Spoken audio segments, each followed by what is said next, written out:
Have you heard this expression? The root of all evils is debt. Never gets into debt. When you're drowning in debt, your life is over, so the expression debt is slavery is partially accurate. While you attempt to repay your debts, they do not wait for you.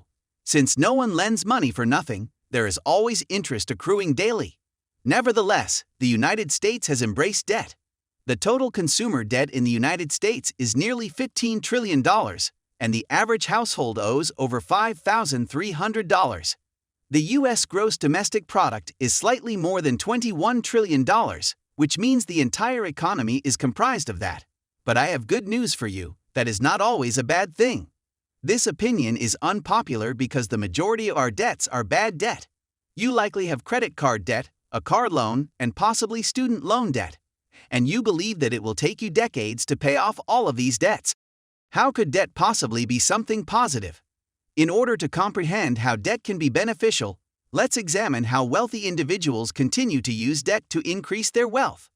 Why would someone with a lot of money use debt in the first place? This may sound a bit confusing.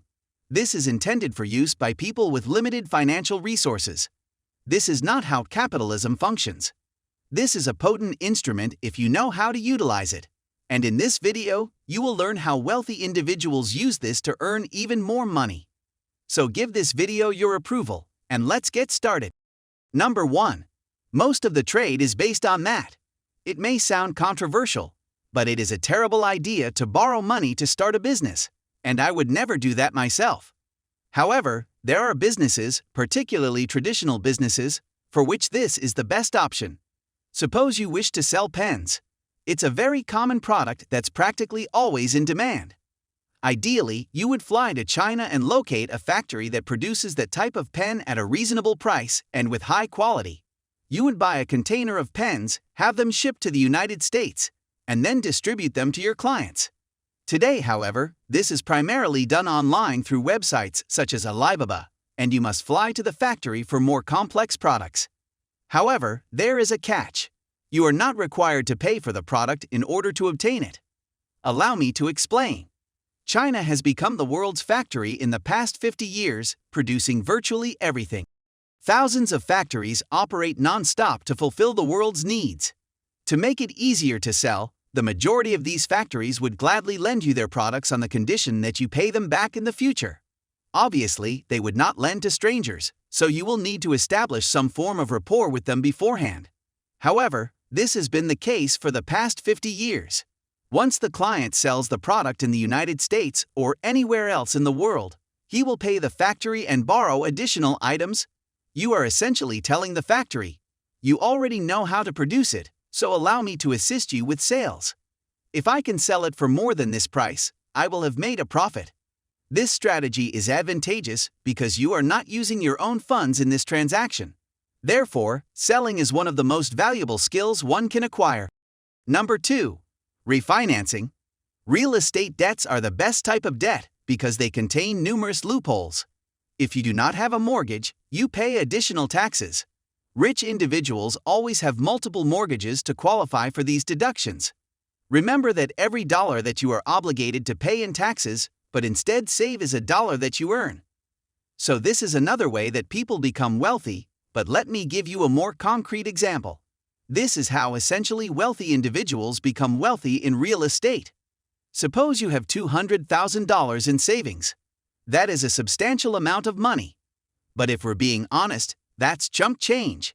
You cannot even purchase a home.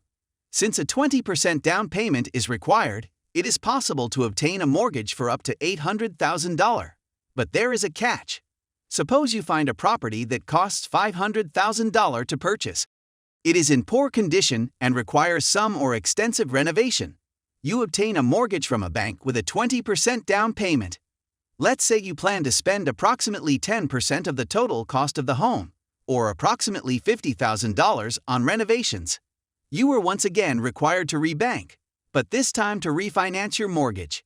When you obtained your first mortgage, the property's value was only $500,000 because it was in such poor condition that no one wanted to live there. However, now that you have renovated it, there are people interested in renting it.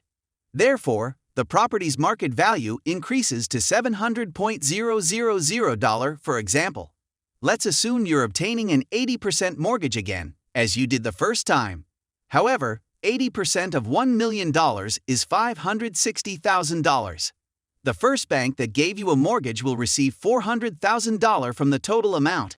And if we deduct the additional $50,000 you spent on innovation, you will be left with an additional profit of $110,000. You earned $110,000 through the use of debt, and you are left with a property that you can rent out to generate passive income and build equity. In addition, you will be exempt from paying taxes because you have a mortgage.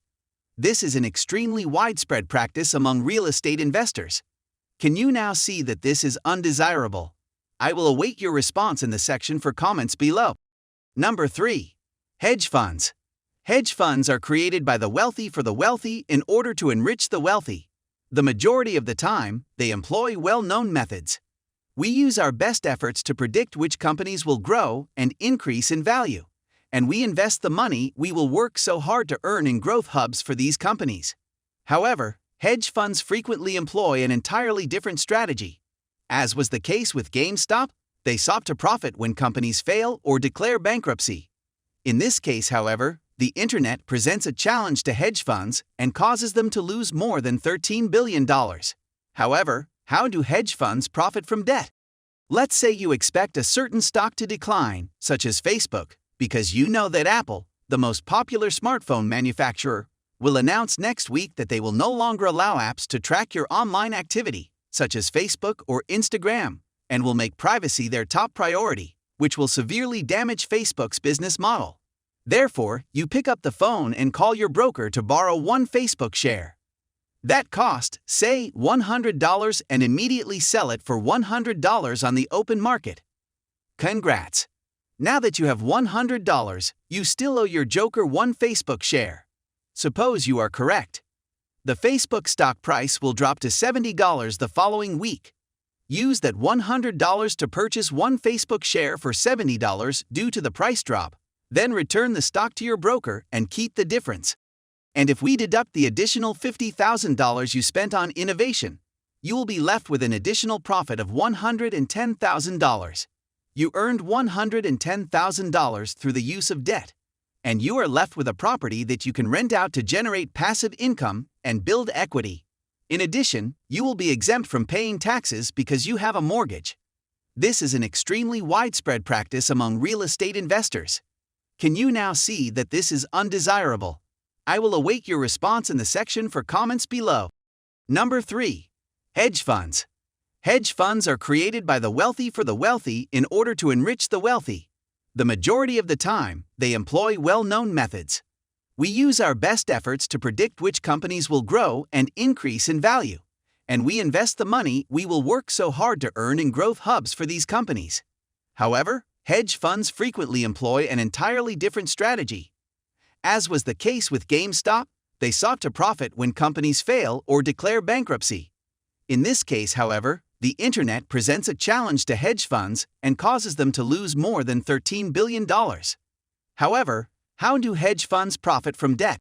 Let's say you expect a certain stock to decline, such as Facebook, because you know that Apple, the most popular smartphone manufacturer, will announce next week that they will no longer allow apps to track your online activity, such as Facebook or Instagram, and will make privacy their top priority, which will severely damage Facebook's business model. Therefore, you pick up the phone and call your broker to borrow one Facebook share. That cost, say, $100 and immediately sell it for $100 on the open market. Congrats! Now that you have $100, you still owe your joker one Facebook share. Suppose you are correct. The Facebook stock price will drop to $70 the following week. Use that $100 to purchase one Facebook share for $70 due to the price drop. Then return the stock to your broker and keep the difference.